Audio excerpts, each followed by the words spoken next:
Good afternoon, everyone. Welcome to Stock Market Today. It's Coram and Ken Shreve here with a look at the action in today's session. And there's a video playing in the background there, so sorry about that. Lots of exciting stuff happening. We had Powell testifying, oil dropping big, yields taking a hit, Ken. And today's analysis has another medical sector bent to it today. Yeah, a little medical healthcare bent, but that appears to be where money is flowing in this market. So we'll take a look at three stocks in the healthcare space. Today's stock of the day, right on the homepage of investors.com, Bristol Myers Squibb. BMY is the ticker there. We'll also take a look at managed care firm UnitedHealth Group, and finally Halozyme in a buy zone, kind of an anomaly in the market right now. All right, great. We'll analyze those stocks, but first let's get to the major indexes today. The NASDAQ and Dow down about 0.2%. The S&P 500 down 0.1%, and the Russell 2000 down some 0.3%. And it looked like at one point during the day, technology notably was bucking the weakness. Here's a look at QQQ. I'll go to the 5-minute chart just to show the big upside reversal that we saw in the first hour and a half or so of the trading session, but that's as far as QQQ got that in the session today, fading by the end of the day. So the index is getting dragged down a little bit. Yeah, I mean, it was shaping up to be a nice up session. The Nasdaq Composite, anyway, hit an intraday gain of about 1.3%. So the market was sort of liking this Fed Chairman Jerome Powell's testimony in front of the Senate today. He acknowledged the possibility of a recession. He's still sort of hoping for a soft landing for the economy, but that's what the stock market is grappling with right now. We know the economy is going to slow down. The question is how slow and how long will the slowdown be? So we had a lot of money flowing into the bond market today. A precipitous drop in the 10-year Treasury yield, down 16 basis points at last check. So we're still in a correction. In a market correction, you tend to see pretty good opens followed up by weak closes, and unfortunately that's what we got again today. We'll know when this market is ready to turn when we see the opposite. We see these weak opens followed up by buying late in the day. We're just not really seeing any of that yet. That's exactly right. And here's a look at the 10-year yield. As you mentioned, Ken, falling today, but it's been on a sharp ascent. We were talking, though, recently how with the reversal last week, perhaps yields hitting a short-term peak and again coming in a little bit today. But if you look at the broader trend here, it's been a powerful move.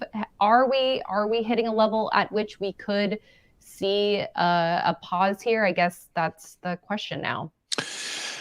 Yeah, well, the way that the 10-year yield is trading, we'll go back to the daily chart. I would say that yeah, it's a distinct possibility that I'm not sure we're going to be able to crack through that 3.5% level. So it's come under a lot of selling pressure. 3 out of the last 4 sessions, 4 out of the last 5 sessions. But yeah, it was a big drop in that yield today. But hey, when people are putting money into bonds, they're getting out of the market's way, and they're worried about the economy. So maybe not all that big surprise to see the yield plummet like it did today. All right, let's also take a look at the S&P 500 here, finishing just slightly lower, below that 3,800 level. We can also take a look at the weekly chart here for the S&P. So up for the week, it looks like for now finding some support above the 3,600 level. That's one of the levels that we are keeping a lookout at for the S&P on the weekly chart. Yeah, it's basically just testing that last breakout area. So far so good. We're still in the very early stages of a rally attempt here, but I think looking at today's market performance, it's just a reminder that we're still in a market where sellers have the upper hand, and it's just a very difficult environment to be making money in all types of stocks, whether they're utilities, energy stocks, technology stocks. Not much in the market right now that's acting well.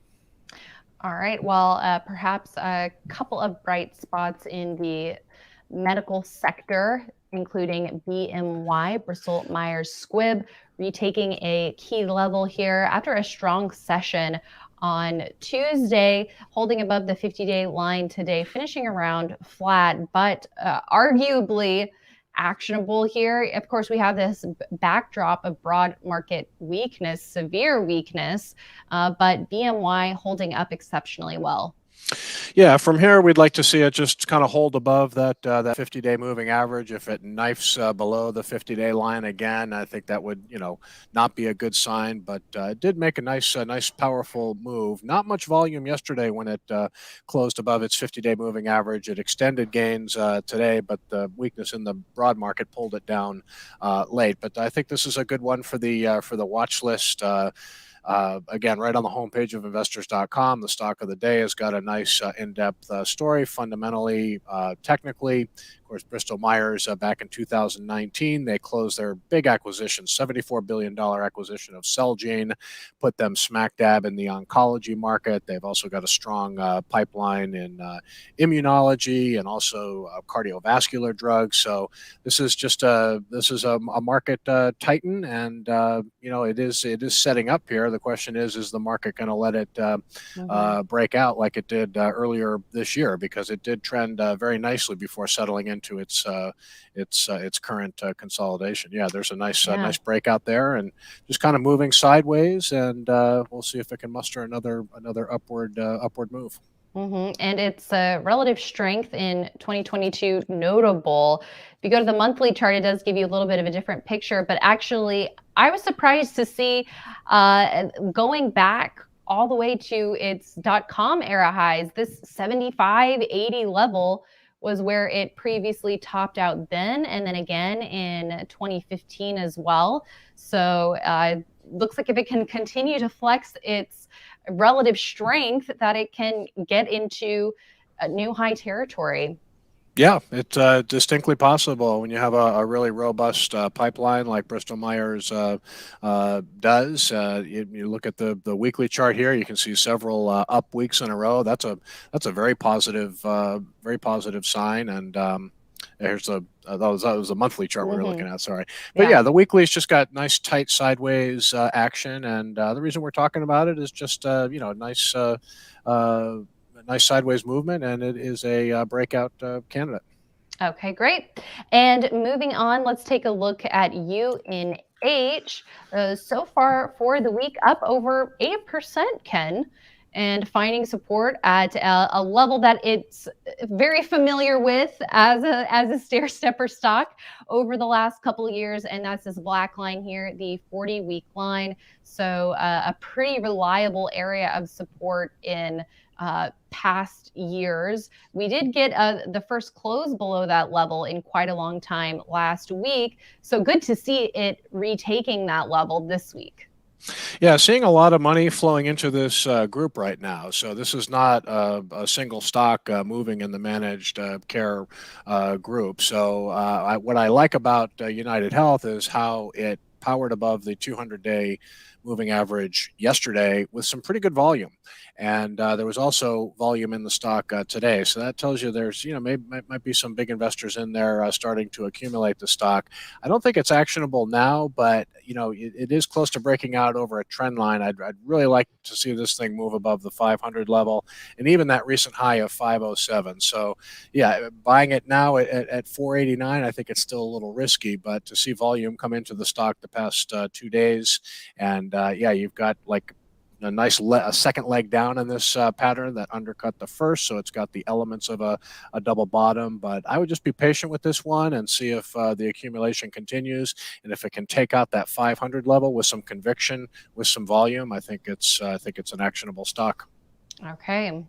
Another one for the watch list, and let's also take a look at Halozyme Therapeutics, which cleared a trend line in Tuesday's session. So a lot of strength coming on Tuesday in this area in particular, and seeing them hold up today in the face of broad market weakness is pretty compelling. And what are you seeing in this chart, Ken?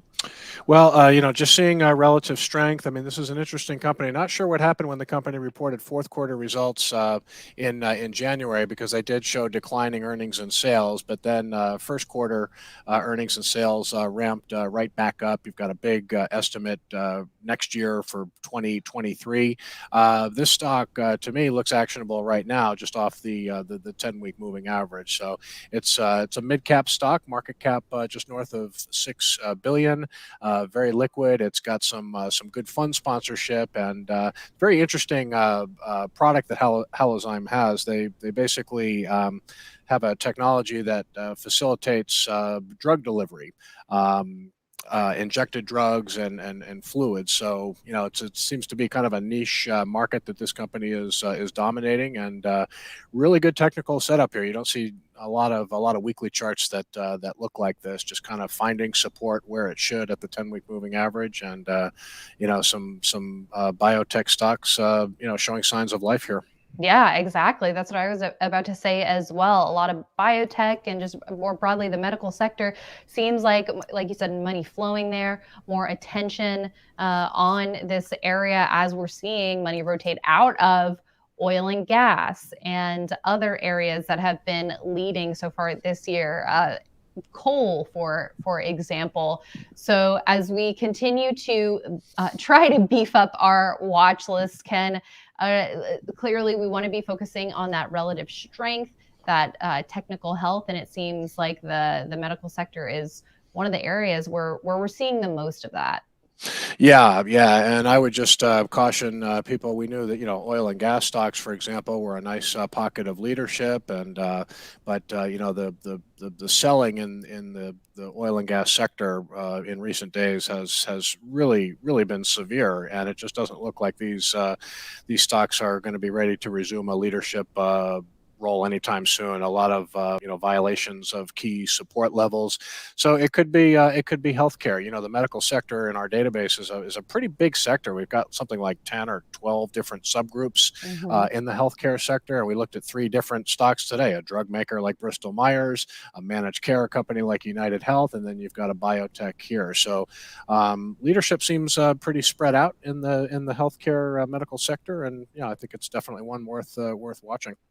All right. Well, thank you, Ken, and thanks to everyone for tuning in. We'll be back with more tomorrow morning on IEBD Live. And so we hope you join us, investors.com/IEBD Live, for all the details. Our daily morning live stream, where we're sharing our screens, talking about setups that we're seeing, rotations out there in the market, key levels to watch, portfolio management strategies, and so much more.